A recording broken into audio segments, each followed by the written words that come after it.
Fala galera, sábado à noite, falar um pouquinho de direito penal é sempre bom. Hoje, para tratar de um tema que está na mídia, qual é? A questão do Daniel Alves, caso Daniel Alves, que está sendo acusado, está sendo imputado a ele uma conduta de um crime sexual cometido na Espanha. Enfim, no nosso direito, esse fato está tipificado no artigo 213, estupro, que na sua figura simples prevê uma pena de reclusão de 6 a 12 anos. Na cabeça do caput, na cabeça do artigo, no caput. E nós sabemos que no Brasil ele é considerado um crime hediondo, lá pelo artigo 1º, inciso 5º da 8.072 de 90. Tranquilo. O enfoque que eu quero fazer hoje é o enfoque da linha de defesa. Não preciso nem falar, mas eu vou falar. Não tem conotação política aqui, não tem conotação filosófica nem religiosa. E não tem opinião pessoal. A questão aqui é análise jurídica.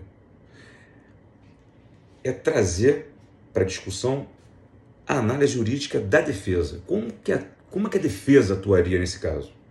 Se você fosse contratado como advogado do Daniel Alves, como você iria conduzir a sua linha de defesa nessa fase, principalmente a fase pré-processual, que a defesa, que a sentença, que a denúncia ainda não foi recebida?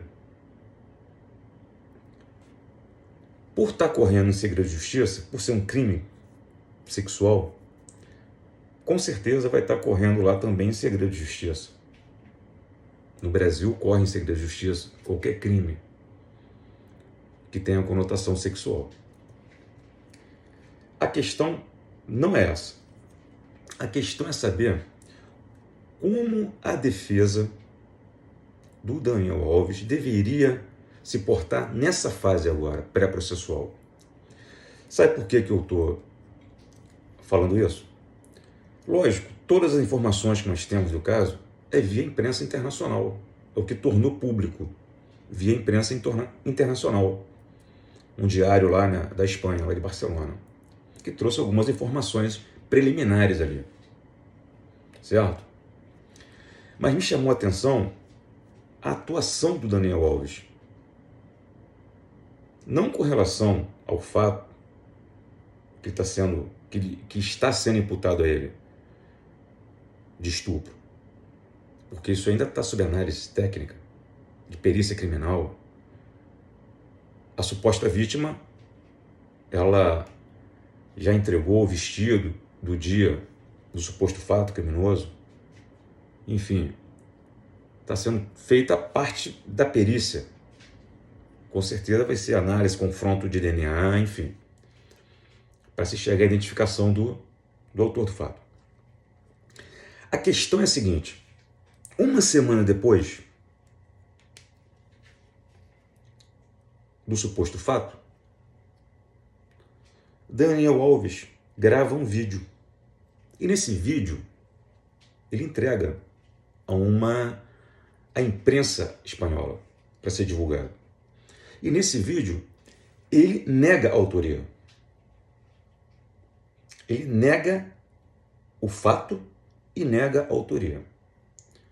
Como é que ele nega o fato e a autoria? Ele fala no vídeo que ele teria ido ao lavabo e teria acidentalmente encontrado com a suposta vítima. E mais nada. O que ele fez com isso aí? Ele está negando o fato e negando a autoria. Isso é uma linha de defesa. Eu não sei se foi orientado por algum advogado ou se isso partiu dele.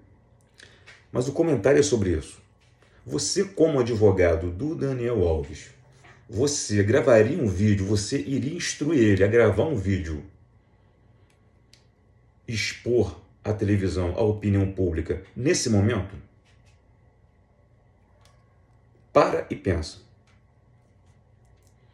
Vamos supor que o sistema processual penal espanhol, ele é o mesmo que o nosso. Qual é o sistema? Acusatório. É só você ler o artigo 156 lá do Código de Processo Penal. A alegação, a prova da alegação incumbe a quem a fizer. E quem é que faz a acusação? O Ministério Público. Lógico, orientado pelas informações que a suposta vítima vai passar para ele. Mas quem tem que provar a acusação, os fatos serem verídicos, é a acusação. É o órgão do Ministério Público. Lá também é assim. Muito bem. Sendo assim, nessa fase pré-processual, ao meu ver, se foi o advogado, se foi a defesa, ou se foi o próprio Daniel Alves, ele deu um tiro no pé. Desnecessário. Por quê? Ele se manifestou, primeiro, ele talvez nem soubesse que a suposta vítima tinha lá o vestido e foi entregue, não tinha lavado o vestido, e foi entregue 2 dias depois ao órgão de persecução penal lá de Barcelona. E foi encaminhado à perícia. As câmeras, ele não sabia o que tinham sido gravados nas câmeras.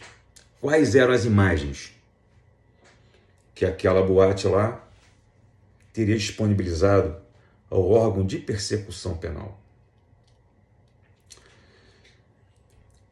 Ocorre o quê? Ele já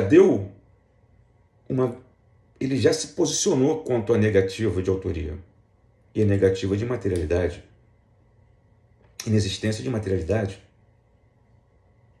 sem saber aquilo que tinha contra ele. Ele abriu mão, ou ele, ou a defesa, eu falo ele, representado pela defesa, ele abriu mão de uma coisa que o sistema acusatório coloca à disposição dele, que é falar por último. A síntese do sistema acusatório é essa, é o acusado falar por último, depois das provas apresentadas, durante a instrução processual penal. Comenta aí depois o que você achou disso.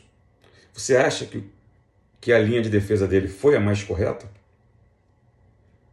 Nesse caso, eu não estou falando aqui se ele cometeu o crime ou não cometeu, até porque a gente não tem nem acesso ao processo.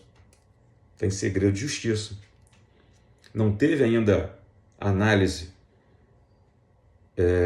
criminal, de perícia criminal, laudo de perícia criminal, divulgado pela imprensa.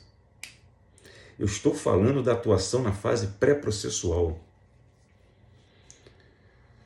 Na fase pré-processual, advogado, operador do direito,